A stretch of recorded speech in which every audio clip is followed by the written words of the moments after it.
Welcome back to No Bias Hoops.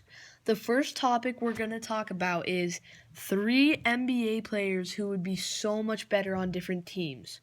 First, Gordon Hayward. Charlotte just isn't a good place for an injury-prone star past his prime. If his contract wasn't so bad, he could really help out a team like Miami or the Clippers. Number 2, DeJounte Murray. When Atlanta traded for DeJounte Murray, it looked like a really good trade. But it just isn't really working with Trae Young and DeJounte Murray at the same time. Atlanta should either trade him or maybe just have him come off the bench. But I don't love that. Karl-Anthony Towns. Karl-Anthony Towns was an all-star player before the trade for Rudy Gobert. Cat and Rudy just doesn't work. It's not going to work ever. And Minnesota needs to move on. I don't think you can find a trade for Rudy, and Cat would just be a perfect fit for a team like the Mavericks or maybe even the Thunder. The worst contract in the NBA right now. I gotta say the first one, Ben Simmons. Ben Simmons still has a $77 million contract, split between 2 years, for the Nets.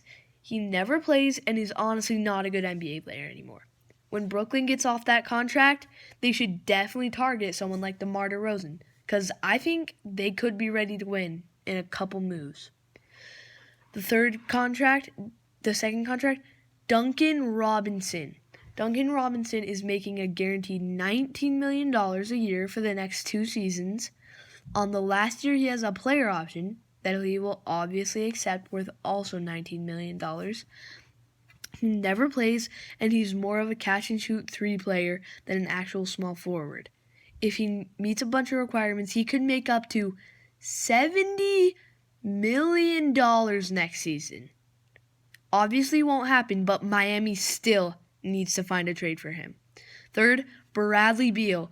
Bradley Beal is making a ton of money for the next 5 years. The Suns really went all in, and if it doesn't work, they are long-term screwed. Bradley Beal has the max for the next 5 years, and Kevin Durant has the max for the next 4 years.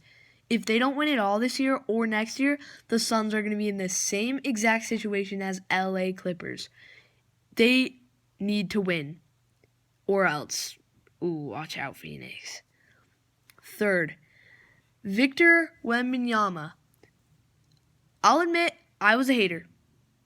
I didn't want this 7'5" center that can shoot, dribble, pass, score, and defend to take over the NBA and ruin everything that's been going on in the NBA the last few years. But after watching his first 2 preseason games, I am sold.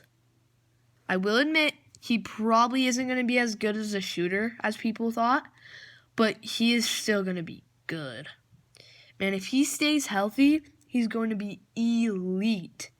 However, he could end up just like Zion, amazing when he's on the court, extremely explosive, super athletic, but never on the court, So, thanks for watching.